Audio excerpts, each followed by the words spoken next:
Hey, it's Jennifer McGuire. Thanks for stopping by. Today I'm doing something a little bit different. This is part of a video hop for Simon Says Stamp Spring 2014 release sneak peek. There's only 4 of us in this video hop, so be sure to stick around to the end of this video where I'll link to the next person, and we're all showing peeks of the new products that will be coming out from Simon Says Stamp on Friday, February 21st.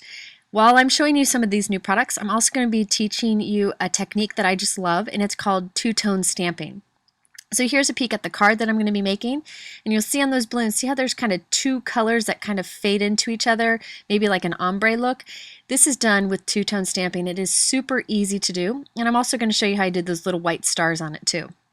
So I'm using a brand new ink color from Simon Says Stamp. This is a new one that'll be available soon. It's called Surf Blue. It's a nice kind of muted pool color that's just got a little bit of a gray tint to it. It's hard to describe, like a little slate color to it. I love it. It's just beautiful. And I'm going to stamp that with the new Simon Says Stamp birthday set that you see there. The next balloon, I'm going to use one of their other new colors. It's called Doll Pink. They have 4 new ink colors coming out and 4 matching cardstocks.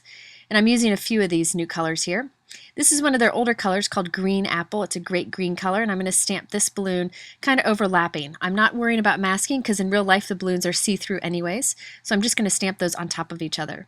Now it's time to get that two-tone color that you see on those balloons there. This is so easy to do. It's something that's great for clear stamps.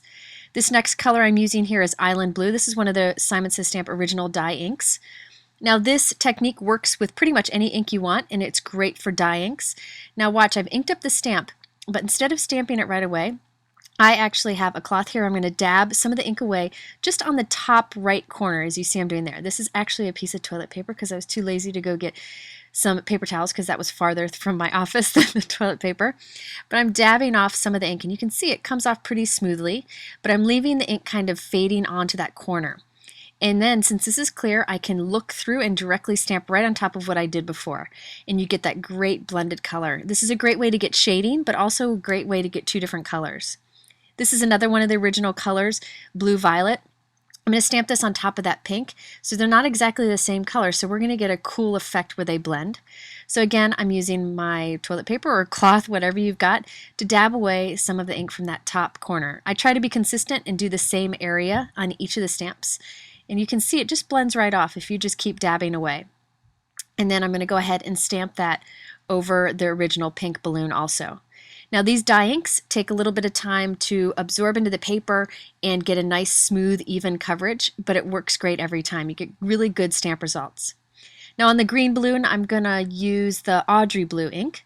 I changed there, but this is one of the new colors, and this is by far my favorite new color. I just love it. It's like a muted dark pool color. It's beautiful.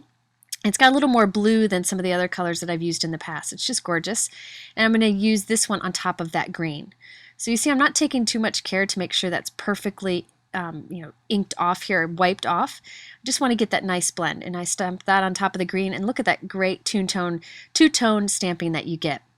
And you don't have to worry about the 2 colors matching. If you just wipe off some of the ink, dab off some of the ink, it'll blend fine on its own. Now for the strings on here, I'm using one of the new stamp sets that's also coming out. These are like handwritten borders that would be great to stretch across a 5.5-inch long card.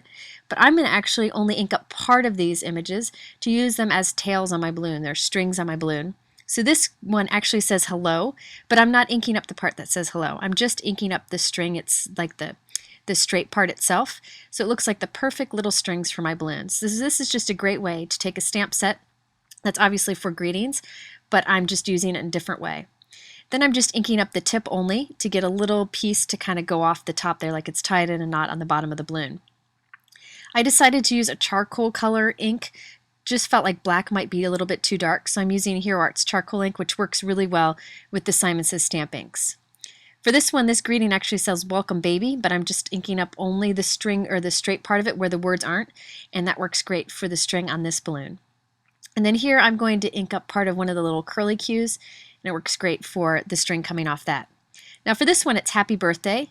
I'm just going to ink up the word happy because the happy birthday was too long for my balloon.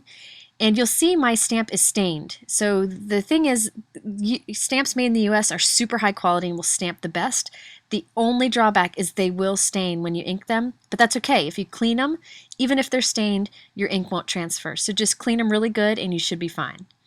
So now I'm going to stamp a little curly Q coming off, and there we have the perfect strings. Now before I move on to the rest of the balloons here, I want to show you that background. See that background that's there? I kind of created my own background. This was really easy to do. I just wanted part of the background to show, so I'm just going to have it on the sides. But I'm using the new Audrey Blue ink with the Audrey Blue cardstock. This is just a gorgeous color. It's the perfect teal color. And I'm inking up this diagonal stamp from Impression Obsession. I love it because you can stamp it pretty much at any way you want to on the card because it's a large square stamp. I'm just going to stamp this onto the matching cardstock so I get a great tone-on-tone look. Now you'll see it's a little bit splotchy and uneven, but this ink will dry and become smooth over time. Now I've got this new birthday stamp set. It's another one of the new stamp sets from Simon Says Stamp. And I'm going to take some of the tiny greetings and stamp them in between the diagonals. So I'm taking a stamp that I've had for a while, this background stamp, combining it with some greetings that I just got, and I get a completely different look. So I'm just carrying to stamp the greetings on the edges because that's all that's going to be showing. And after I've done it, I realized I could have left that background and just had a card that's simple like that. But so you can see that it looks pretty cool on its own, so you could make another card with the same technique. But I decided to put this piece on here. I trimmed the bottom off a little bit. And this way it looks like that background stamp had all those birthday greetings already in there, but I did it myself. It's just a great way to get more out of your stamps. Next I wanted to show you those white stars. You see those white stars that are real faint that really look like they're part of the balloon, not just stamped on afterwards? This is so easy to do and I love this effect. I used the Hero Arts Unicorn White Pigment ink. This is by far the best white pigment ink. And look at it, it's pretty vibrant when I stamped it on here. By the way, I already put foam tape and glued this on here before I thought to do this. It would be better to stamp this before, but I thought about it afterwards. So I'm stamping these bright white stars on there, but I wanted it to be more subtle. Now since this is a pigment ink, it stays wet for a while and you can actually dab it off. So you could use a cloth if you wanted to. I'm just using my fingers, but look at it, I'm removing some of the ink so I end up with more of a subtle white and it almost looks like it's part of the balloon. Like those stars are really on the balloon. It really looks really cool in real life, and this is a great way, again, to take a pretty simple stamp and add something to it. Now I decided, since there really was no happy birthday message on the inside or the outside, to use one of the messages on the inside. Now if you've ever seen any of my videos before, you know that there's one more thing coming up that I seem to do on everything, but I thought it was definitely necessary on a birthday card, and that's to add a little bit of shimmer, and I use my clear Wink of Stella pen to do this.